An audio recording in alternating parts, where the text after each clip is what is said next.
All talk, no action. Another aspect of hypocrisy is when one verbally shows support for others and their good projects, such as building a mosque, but when the time comes to take part in the project, such as donating wealth, they seem to disappear. Similarly, when people are facing good times, they verbally support them, reminding others of their loyalty to them. But the moment the people face difficulties, these hypocrites offer no emotional or physical support. Instead, they criticize them. This was the attitude of the hypocrites in the time of the Holy Prophet Muhammad, peace and blessings be upon him. Chapter 4 An-Nisa, verse 62.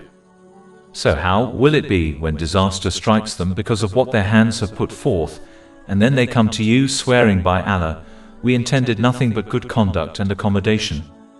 Over 400 free ebooks, audiobooks, infographics, podcasts and blogs available on our website, www.shaykhpod.com.